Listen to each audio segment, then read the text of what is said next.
Time to move on to some earnings. Retail Gap is trading, look at that, it's down about 16% ahead of the opening bell after reporting a wider than expected loss in the first quarter. Retailer also cut its full year earnings forecast after the CEO said the brand missed the mark on spring fashion trends and was seeing a product acceptance issue. That's in quotes, product acceptance issue. We were talking about that, Julie. That just means people don't want their products, right? They don't like them. Yeah, I mean, that's pretty much... They've moved on to other things. They've moved on to other things. So there's the numbers, which were terrible. The loss much wider than estimated at 44 cents. As you said, the guidance... I mean, let's talk about the numbers of the guidance for just a second here, because it is so shockingly poor. So now the company says earnings per share this year are going to be 40 cents to 70 cents. The prior forecast was $1.85 to $2.05. I mean, that's a slash of slashes, right? Like, that is a big decrease. Comps were down 14% in this past quarter. So let's talk a little bit more about product acceptance, quote unquote.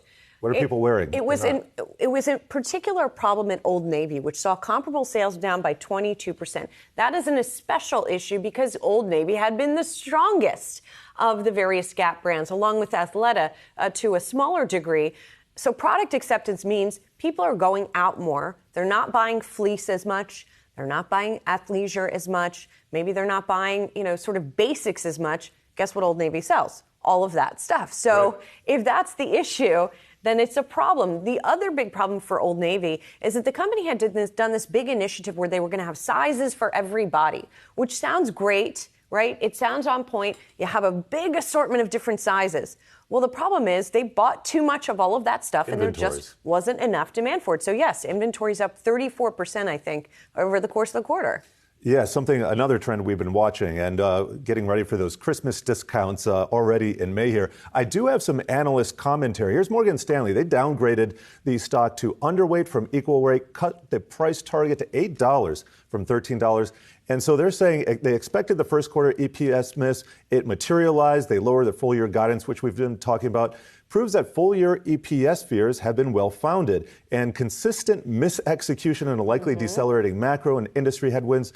This leaves room for further negative revision. So looking out. And they say the first cut might not be the deepest. So it could, as bad as those numbers I just said were, it could get worse, is what they're saying. We're in an earnings re-rating cycle to the downside, and that means more pain ahead probably for this quarter and for other future quarters for some of these retailers. We've seen some exceptions this week, some outperformers, but Gap is just an execution story gone awry. Yes, and I think there's a note from Wells Fargo that really puts a fine point on that as well, which says, while the macro is far from good, the majority of Gap's issues seem to be self-inflicted. Yes. So that, to me, really illustrates to your point, what we have seen over the past couple of weeks, and illustrated by some of the retailers we were showing there, which is that some of this is undoubtedly macro and a shift in consumer spending patterns. And then you have the individual management.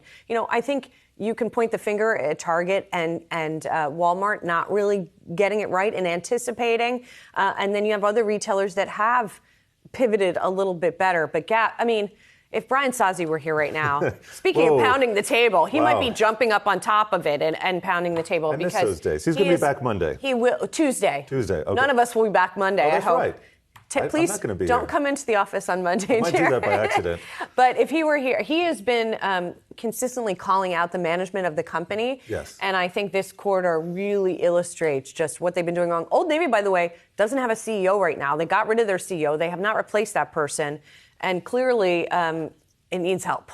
We were just talking about traders. My expectation that traders are going to be frustrated. I think a lot of companies are going to be frustrated too.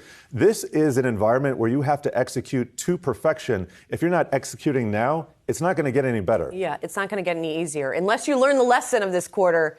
Everybody learn your lessons. Pay attention.